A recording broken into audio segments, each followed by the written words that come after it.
Existem diversos tipos de tratamento que são indicados porque não há muitas outras alternativas para o paciente. Então, a gente tem tratamentos experimentais, né, que não tem registro, às vezes, aqui na Anvisa, mas pode ter registro fora do país.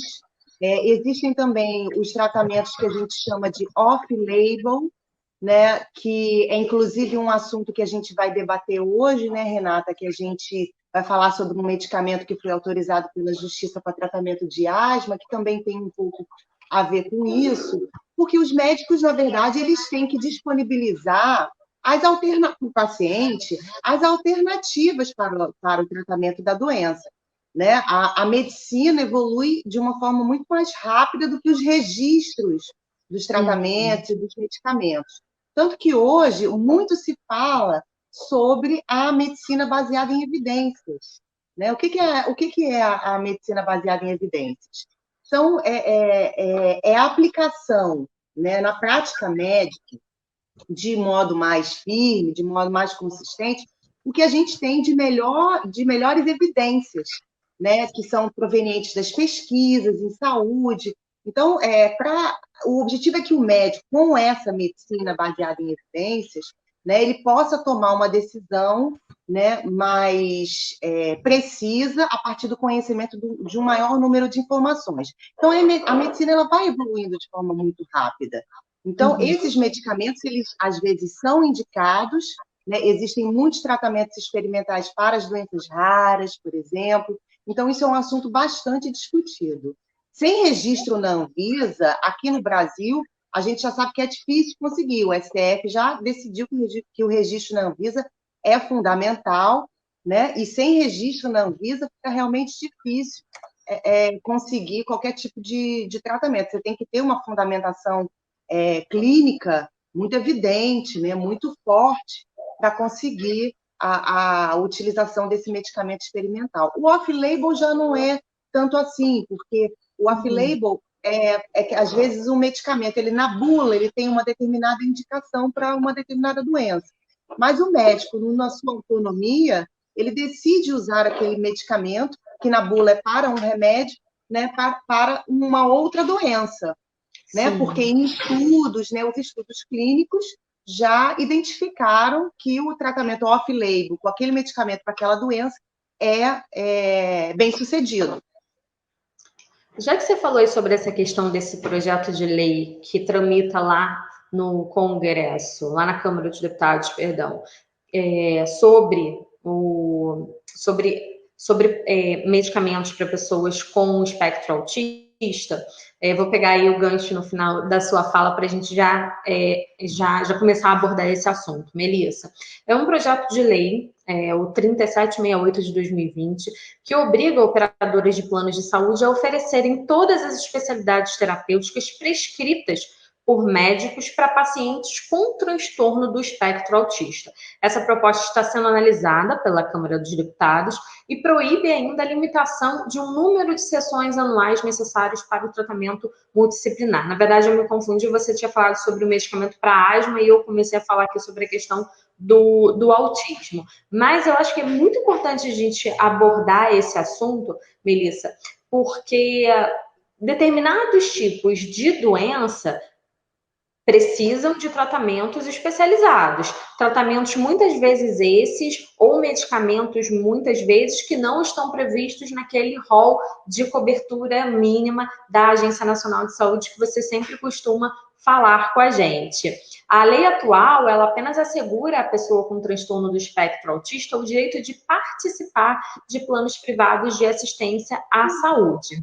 Mas o autor do projeto afirma que, apesar de participarem de planos, as pessoas com autismo, elas enfrentam muitas negativas de procedimentos, interrupções e suspensões no fluxo de sessões terapêuticas. E ainda tem isso. Se você tem uma doença que precisa de um tratamento contínuo e, de repente, esse tratamento ele é suspenso, você acaba tendo um prejuízo muito grande a todo aquele trabalho que já foi feito, né? Sim, Renata. O tratamento médico do transtorno do espectro autista, é um tratamento que é bastante judicializado, infelizmente, tá? Porque as operadoras exigem algumas limitações de cobertura com relação ao tratamento. Só que isso já é uma questão, Renata, que já foi até avaliada pelo próprio CNJ, né? O CNJ ele monitora as ações que discutem a assistência à saúde aqui no país. Então, ele faz jornadas de saúde, ele cria enunciados que auxiliam os juízes no julgamento de ações relacionadas ao direito à saúde. Na última jornada, né, os últimos enunciados que a gente tem, que é do ano passado, né, o enunciado 99, ele trata especificamente do tratamento do transtorno do espectro autista. E esse enunciado, ele diz que esse tratamento multiprofissional, ele é de cobertura obrigatória por parte dos planos de saúde, né? Os planos de saúde, eles devem viabilizar para esse paciente, né, uma equipe multiprofissional, né? Desde que o método, obviamente, seja reconhecido pelos respectivos conselhos de classe, mas essa não é a questão. Os métodos hoje utilizados para tratamento do transtorno do espectro autista são tratamentos reconhecidos, né? E a judicialização em torno disso é realmente referente a tratamentos reconhecidos, né? A questão é que quando não está previsto no rol da ANS, é isso que gera a discussão, né? Porque o rol da ANS é um rol que é de cobertura mínima obrigatória. Hoje é um rol que está sendo bastante discutido com relação a ser mínimo ou não ser mínimo, ou poder o plano de saúde ser obrigado a cobrir tratamentos que não estão nesse rol. Mas a questão do transtorno multiprofissional, do tratamento multiprofissional do transtorno do espectro autista é um direito do usuário, né? E a restrição do tratamento, ela tem sido vista na justiça como abusiva pelo Código de Defesa do Consumidor. Perfeito. Agora, queria falar um pouquinho aí sobre essa questão do medicamento que deve ser fornecido para o tratamento de asma, Melissa, e queria que você comentasse aí sobre essa decisão. Isso foi uma decisão da juíza Luciana Bassi, lá da 5ª Vara Civil de São Paulo, que concedeu uma tutela antecipada para que o plano de saúde forneça medicamento para tratamento de asma grave. Na decisão, a magistrada considerou a existência de risco à integridade física do paciente caso o tratamento não fosse iniciado com a medicação indicada pelo médico. É aquela história que você sempre faz questão de enfatizar, não é, Melissa? De que quem indica medicamento ou tratamento é sempre o médico. Exatamente. Essa situação, Renata, ela já foi avaliada na Justiça outras vezes, inclusive aqui no Tribunal de Justiça do Rio de Janeiro. Recentemente, em janeiro, a desembargadora Maria Celeste Pinto de Castro Jatari deu uma liminar, né, na 23ª Câmara Civil, determinando a cobertura desse medicamento para tratamento de asma.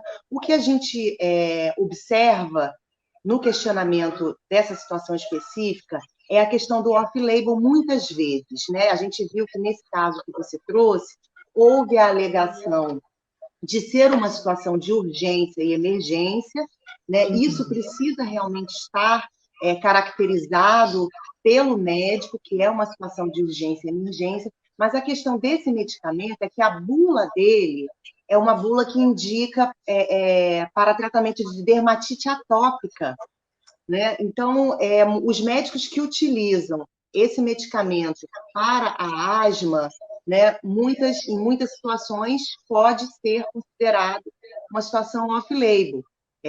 Mas tem a questão da urgência e emergência, né? E é um medicamento muito caro, Renata. A gente tem essas discussões a respeito dos medicamentos quando são medicamentos muito caros, né? Esse medicamento ele pode chegar a 10 mil reais por mês, né? Dependendo da quantidade de tempo. É muito caro, é medicamento de alto custo. E essa questão do rol, muitas vezes, ela é alegada quando o medicamento é de alto custo, quando o tratamento é de alto custo, né, que aí exige o plano de saúde acaba não autorizando, não por essa justificativa, por diversas justificativas, mas a gente sabe que a grande maioria da judicialização de medicamentos assim como esse e outros é por causa do custo do tratamento. Uhum. Agora, Melissa, uma outra situação aí que a gente comentou aqui hoje no início do programa com a Átila é sobre a quantidade de pessoas que deixaram os planos de saúde nos últimos meses, mais especificamente em abril e maio. Foram 280 mil pessoas que deixaram os planos de saúde nos meses de abril e maio. E se os dados de junho seguirem os de maio e mais 200 mil pessoas entrarem para essa estatística, terá sido o pior trimestre da história do país para o setor. A gente já comentou aqui várias vezes, né, Melissa, que assim, os planos de saúde há muito tempo fazem parte da lista de prioridades do brasileiro. Por quê? A gente fica ali naquela angústia de se um dia a gente precisar do serviço público de saúde, a gente não ser bem atendido, ou a gente ter que enfrentar uma fila enorme, uma fila virtual enorme, ou de fato uma fila física enorme para ter acesso a um tratamento, a uma consulta, enfim. Então, há muito tempo o plano de saúde se tornou aí um grande sonho do brasileiro. E esses dados são muito impactantes. E, obviamente, que refletem o momento que a gente está vivendo, um momento de pandemia, um momento de perda de receita por parte do cidadão brasileiro. Pois é, Renata. Na verdade, essas pessoas estão saindo porque não conseguem pagar as mensalidades, né? Muitas foram demitidas e o demitido que quer manter o plano de saúde, depois da demissão, tem que assumir o pagamento integral da mensalidade. Obviamente, a gente não pode exigir que o empregador continue pagando, né? Então, essas pessoas, houve uma demissão muito grande. Há muito tempo que a gente vem, né, numa crise de empregabilidade muito grande, então esses números de usuários vêm caindo, né? Mas muito embora o número de usuários venha caindo, Renata, o lucro das operadoras continua crescendo, né? Os dados da Agência Nacional de Saúde demonstram isso, demonstram uma estabilidade financeira das operadoras, faturamento crescente, né? É um dos poucos setores, né, que durante a crise de 2015, por exemplo, aumentou o faturamento. A gente tem dados aqui de 2016, o lucro das operadoras aumentou em 70%, mesmo com a diminuição do número de usuários, né? E a gente vê que, né, até nessa notícia que a gente está trabalhando, né, a FenaSaúde, ela diz aqui que o setor não tem condições de suportar propostas que passem pela anistia à inadimplência. Acontece que a atuação hoje do setor, né, a gente viu que não ajudou muito, né? Por exemplo, na pandemia, eu vejo que os planos de saúde não contribuíram muito, né, para melhorar a nossa assistência de saúde. Não diminuiu as mensalidades, não prorrogou os prazos de atendimento, continuaram a cancelar e suspender os planos, né, rejeitaram a proposta da Agência Nacional de Saúde de assinar um termo de compromisso que facilitaria a vida daquelas pessoas que tiveram dificuldades durante a pandemia em manter o plano de saúde. Então, assim, perdem planos, perdem usuários, só que o setor continua crescendo, né? E é uma situação preocupante, Renata, porque essas pessoas que perderam o plano de saúde, elas vão buscar atendimento onde? Exato. Onde? Exato. No SUS. No SUS. E o nosso SUS, eu gostaria até de ouvir a participação de todo mundo aí. Se vocês acham que o nosso SUS está preparado para receber essas pessoas? É exatamente isso que eu ia te perguntar, Melissa, porque assim, essas mais de 260 mil pessoas, porque os números não vão parar por aí. A gente sabe que mais pessoas vão precisar deixar o plano de saúde porque o plano de saúde, nesse momento, não foi nem um pouco flexível. Não tem renegociação com o plano de saúde. Muitas vezes você tenta buscar um plano mais barato e você vai ter uma rede credenciada, muitas vezes, que não é aquela rede que você busca, ou você vai ter uma série de restrição de direitos dentro de um novo convênio que você faça. E aí é exatamente essa pergunta que eu ia te fazer, e acho muito oportuna essa sua fala, pedindo para que os nossos ouvintes deem a opinião deles. Porque, assim, o nosso SUS é capaz de absorver todas essas pessoas que nesse momento estão deixando os planos de saúde e vão recorrer a quê? E aí aqui na própria matéria cita que muitas pessoas vão recorrer a consultas particulares ou aos planos populares. Planos populares que tem aquela série de restrições que você já falou, mas é sempre importante a gente voltar nesse assunto para ninguém comprar gato por lebre. E pagar consulta particular, como assim? Se a pessoa está deixando o plano de saúde porque não tem condições de pagar, ela vai pagar uma consulta particular? Tem coisas realmente que são ditas, Melissa, que eu acho que não são pensadas. Exatamente. E é muito importante, Renata, a gente tratar desse assunto nesse momento. A gente está vivendo um período eleitoral, né? Essa pandemia provocou uma mudança muito grande no nosso sistema de saúde, tanto público quanto privado, né? Nós vamos ter nossos novos governantes terão um desafio muito grande, né, de estruturar o atendimento do SUS, né, não só para quem já era usuário do sistema, mas para essas pessoas que vão entrar no sistema agora. Né? Nós temos um grave problema das nossas filas de atendimento, nós precisamos estruturar essas filas para consultas, para tratamentos médicos, né? Para que essas pessoas que hoje estão entrando no sistema possam ser atendidas. Né? A gente já tem uma dificuldade muito grande de atender quem já estava, imagina agora. Então, existe até um consenso num primeiro momento, seria compreensível que o SUS pudesse absorver, né? Mas eu acho que a gente precisa trabalhar nesse momento as opções que a gente tem para a reestruturação e a gestão do nosso Sistema Único de Saúde. Então, quem está nos assistindo hoje, né, e que está aí pensando, né, como que pode debater esse assunto, até porque também estamos discutindo no Congresso a alteração da Lei 9656, né? Já falei aqui diversas vezes, né, que existem diversas propostas de alteração da Lei 9656. Existe um entendimento de que essa lei, né, ela é engessante e restritiva, essas foram as palavras do ex-ministro da Saúde, Luiz Henrique Mandetta, a respeito da Lei 9656.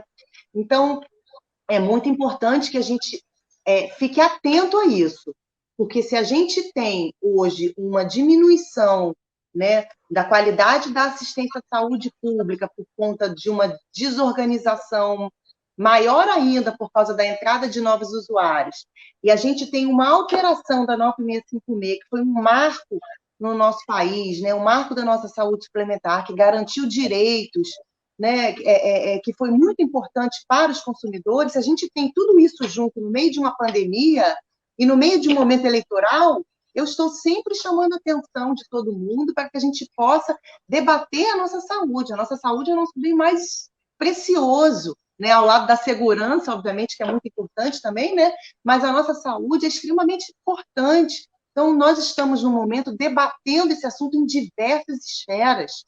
Né? Então, nós chamamos os ouvintes do Reclamar Adianta para participar desse debate, compartilhar informações a respeito disso, para que a gente possa, nesse momento de alteração legislativa, né? A gente vê proposta de lei aqui para tratamento dos autistas, proposta de alteração de lei para 9656, necessidade de reestruturação do SUS, que a gente possa participar desse debate, porque isso vai influenciar muito a nossa vida daqui para frente, né? Num momento onde a gente está precisando reestruturar a nossa assistência à saúde.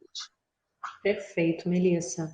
Um outro assunto que eu quero conversar com você aqui hoje no programa Reclamar Adianta, mas antes, Melissa, acabei de receber aqui uma notícia, foi publicada aqui no site Valor Econômico, e eu queria a sua opinião, porque é sempre um assunto muito polêmico. O Ministério Público Federal tenta obrigar o SUS a oferecer cloroquina a pacientes de coronavírus. O Ministério Público Federal entrou com um recurso judicial pedindo que a União seja obrigada a disponibilizar tratamento ambulatorial precoce a pacientes de Covid-19, o que inclui a cloroquina e a hidroxicloroquina. De autoria aí do procurador da República, Ailton Benedito, que é muito popular aí entre os bolsonaristas nas redes sociais, o agravo foi protocolado junto ao Tribunal Regional Federal da Primeira Região, com sede em Brasília, contra uma decisão da Justiça Federal de Goiânia que negou o pedido no mês passado. E aí, na ação,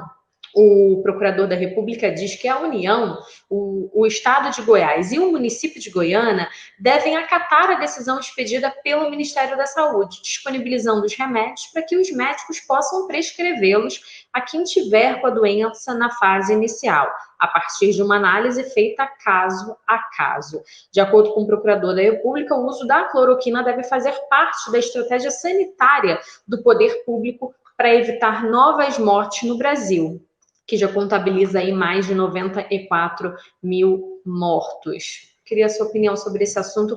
Falar sobre cloroquina e hidroxicloroquina é um assunto extremamente polêmico, porque hoje a indicação ou não desse medicamento virou simplesmente uma briga política, né, Melissa? Exatamente. E nós nunca podemos nos esquecer, eu sempre destaco isso, que nós estamos nas mãos dos médicos. Né? Aliás, toda judicialização, a grande maioria da judicialização da saúde, tirando questão de reajuste, né? Questões contratuais, mas aquelas que envolvem tratamentos médicos, né? O STJ, por exemplo, tem um entendimento de que o que vale é o que disse o médico. Se o médico disse que aquele tratamento é o mais indicado para aquele paciente, né, é esse o tratamento que vai ser coberto. Né? Então, nós estamos realmente nas mãos dos médicos, nós sabemos que dentro na medicina existe uma divergência, mas a gente pode entender que essa divergência é uma divergência de natureza técnica, né?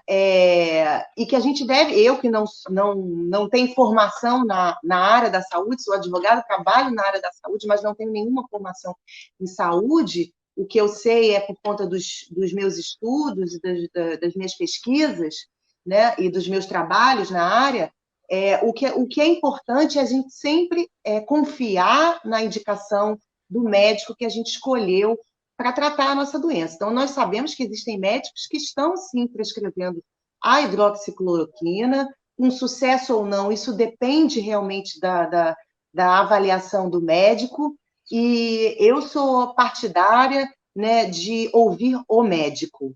Né? E aí a gente começou o programa, Renata, falando nos tratamentos experimentais, não foi? Uhum. Tratamentos experimentais são tratamentos, por exemplo, que têm registro no FDA, mas não tem aqui na Anvisa, por exemplo, e que os médicos aqui indicam. Eu não estou aqui para fazer coro a favor ou contra a hidroxicloroquina. Eu estou aqui para fazer coro a melhor indicação clínica para o caso do paciente. Se é a hidroxicloroquina, então que seja a hidroxicloroquina. Né? Agora, a gente sabe que isso tem sido explorado, né, de forma política, né? Por quê? Porque há uma ânsia muito grande da sociedade em descobrir um tratamento, né? Descobrir a vacina, né? E isso gera realmente estresse, gera ansiedade, mas eu acho que se a gente tiver sempre em mente a questão de ouvir os médicos, né? Ouvir as sociedades médicas e no final da linha, né? Você que está com a Covid, ouvir o seu médico, né, o seu médico de confiança, eu acho que isso resolve grande parte do problema daquele paciente, especificamente, que está com a doença.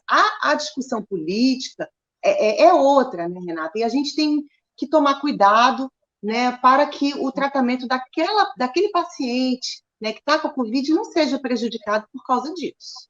Exatamente. Cada ser humano é diferente. Cada um de nós reage de forma diferente ao mesmo tratamento. Então, não adianta, através de uma imposição judicial de alguém. E aí eu fiquei me perguntando quando eu vi isso, Melissa, assim, será que baseado em que fatos ele quer obrigar que esse procedimento seja adotado em todo o território brasileiro? Então, assim, eu acho muito delicado a gente falar sobre é como se você estivesse dizendo que o medicamento A vai funcionar exatamente, obviamente que eu tô com uma dor de cabeça. Eu vou buscar um medicamento que melhor se adequa a mim. Mas o medicamento que faz bem para mim pode não fazer bem para você, porque você pode ser alérgico a alguma substância do medicamento que eu uso. Então, assim, o tratamento ele precisa ser individualizado, não é, Melissa? E, assim, assino embaixo, com as suas palavras acho que foram colocações muito contundentes e muito coerentes. Porque a gente precisa. Para quem que a gente entrega a nossa vida quando a gente está num leito de hospital? É o médico, é a equipe médica. Então, são eles, obviamente, com o aval do paciente, que precisam definir qual é o melhor tratamento a ser utilizado. Ô, Melissa, exatamente. Eu queria destacar aqui, Renata, o parecer número 4 de 2020 do Conselho Federal de Medicina, né? Esse parecer, ele estabeleceu critérios para a prescrição da cloroquina e da hidroxicloroquina em pacientes com diagnóstico confirmado de Covid. Então, lá, o próprio Conselho Federal de Medicina já estabeleceu. E eu acho que é o profissional, é a entidade mais competente nesse momento para falar sobre esse assunto. Eu quero ler aqui alguns depoimentos que estão sendo enviados aqui pelos nossos ouvintes na nossa transmissão. Aquele questionamento sobre o SUS que você fez, a Yara responde aqui. O SUS no Rio de Janeiro é o caos, não tem médico e muitas vezes o atendimento é feito por enfermeiros. E pior, nem sabemos se os enfermeiros são de graduados em enfermagem ou técnicos em enfermagem. Esse é o depoimento da Yara. A Yara Sobral participa aqui com a gente também, ela diz assim... não, é a Yara Sobral que está dando as duas opiniões, é porque ela deu no Facebook e no YouTube.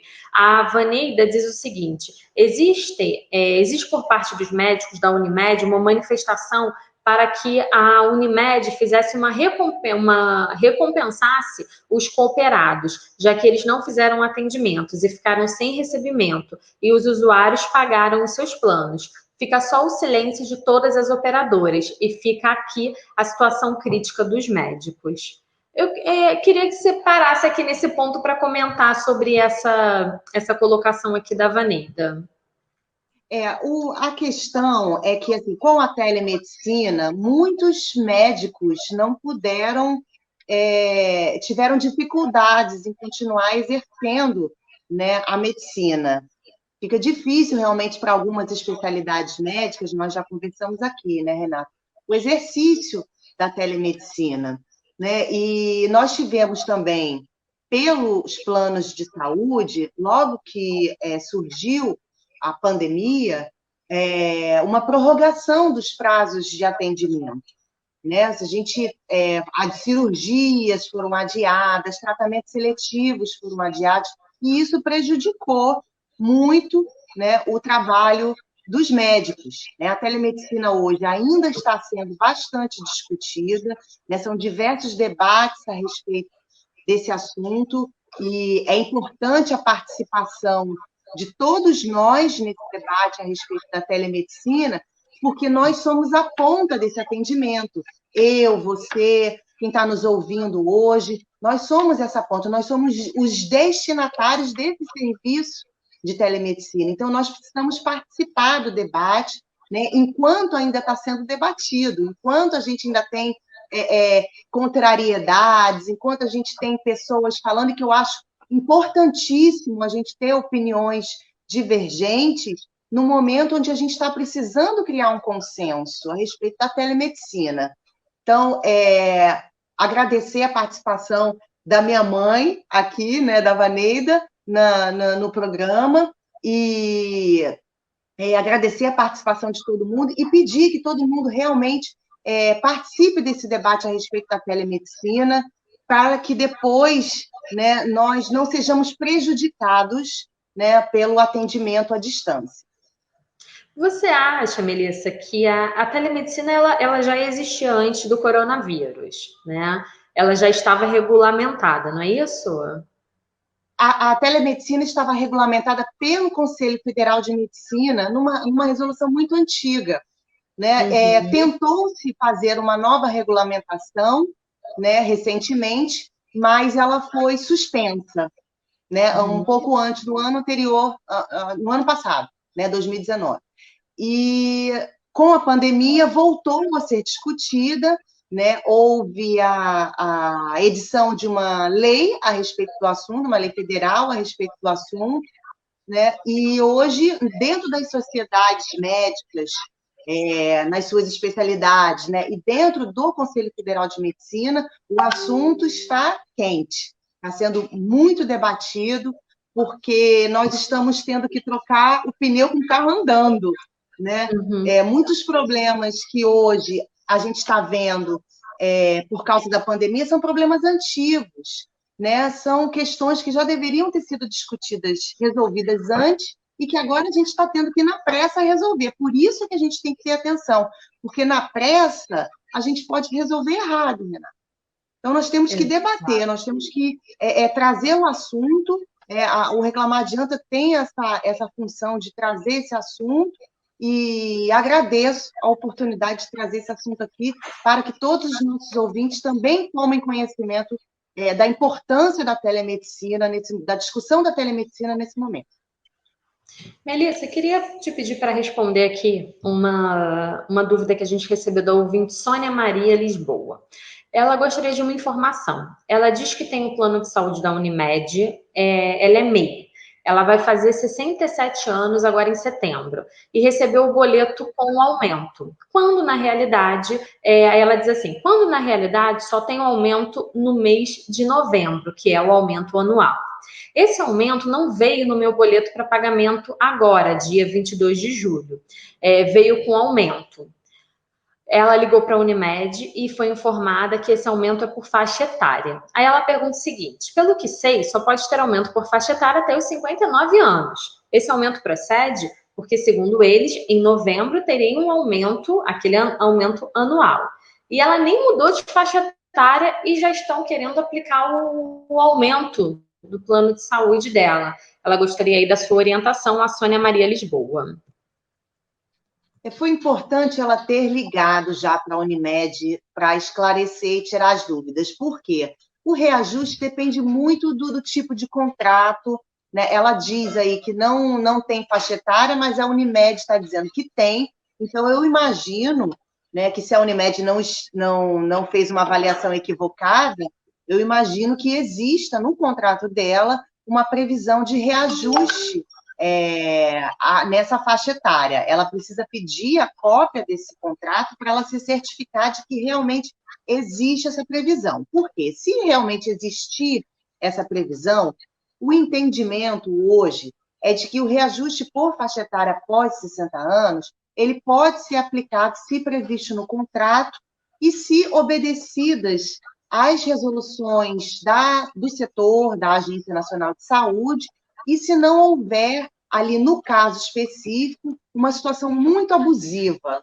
E esse terceiro requisito, de não haver uma situação muito abusiva, é caso a caso que tem que ver, né? Se foi abusivo ou não, tem que fazer uma avaliação. Mas, a princípio, havendo previsão contratual e estando essa previsão contratual dentro das normas da Agência Nacional de Saúde, que são algumas, né? Nós temos a resolução 63, nós temos a CNSU 6, nós temos algumas resoluções normativas que falam a respeito do reajuste por faixa etária. Então, estando previsto no contrato, estando dentro dessas resoluções, só poderá ser questionado o reajuste por faixa etária se ele, no caso específico, foi abusivo, né? E isso é um critério muito abstrato, né, Renata? A gente tem que ver qual foi o uso da pessoa, né, vai ter que se avaliar, é um critério que só vai poder ser avaliado pela justiça, porque esse termo abusividade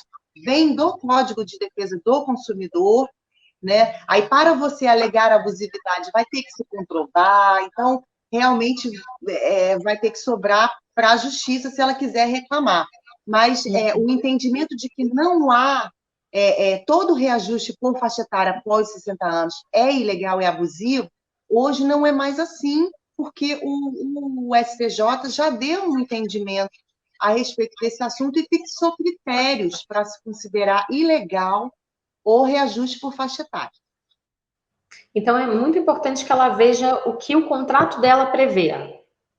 Ela vai ter que pedir uma cópia do contrato, porque como a Unimed já alegou que está previsto no contrato, né, que está aplicando porque está previsto no contrato, né, então ela vai ter que realmente pedir o contrato, porque ela disse que não tem faixa etária, né, então, pelo que ela disse, está havendo uma divergência aí do que ela entende e do que a Unimed está falando. Então, só vendo o contrato mesmo, ela tem que pedir essa cópia desse contrato, primeiro para saber se está previsto, porque se tiver previsto, aí a discussão passa a ser outra. Perfeito. Melissa, a gente tem a opinião aqui também do Misael, e ele diz assim, como médico ou como paciente, se não tem remédio para a Covid, se a cloroquina pode fazer bem para o paciente, que seja indicado assim, o que não tem remédio, remediado está. Exatamente. Então, nós temos que ouvir, né, a sociedade médica a respeito dos tratamentos que são indicados para a Covid e para qualquer doença. Né? Esse parecer que eu falei para você é um parecer que é muito claro e diz que não tem nenhuma evidência, né, específica, clara, a respeito da cloroquina para a Covid-19. Então, é realmente uma opinião do médico, né, que vai conversar com seu paciente, né, tem que explicar ao paciente quais são os riscos que a cloroquina tem, se tem riscos e quais são os riscos. O paciente tem que concordar em usar esse medicamento, não só a hidroxicloroquina, mas qualquer tratamento, né? O médico tem que conversar com o paciente, tem que explicar ao paciente os riscos, né, para que ele concorde com aquele tratamento. Melissa, eu vou me despedindo de você por aqui, que a gente ainda tem o nosso quadro da Proteste hoje. Muito obrigada pela sua participação hoje aqui com a gente. Aliás, todas as quartas-feiras no Reclamar Adianta. E deixa pra gente, por favor, as suas redes sociais, que já estão escritas aí, mas para quem está acompanhando a gente pela rádio... Eu deixo sim, Renata. Eu agradeço a participação de todo mundo hoje aqui.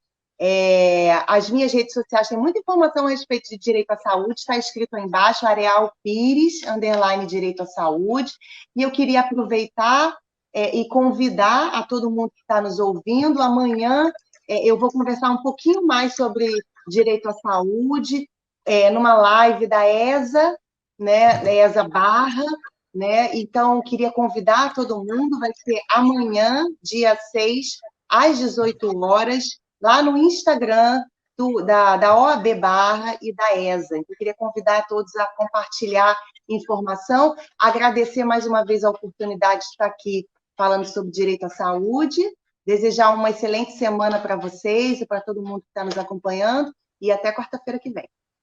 Até quarta-feira, Melissa. Tchau, tchau. A gente se vê na próxima quarta falando mais aqui, esclarecendo mais dúvidas sobre direito à saúde. Obrigada, Melissa. Até semana que vem. Tchau. Tchau, tchau. Bom, vou incluir o André Luiz aqui na nossa transmissão, porque agora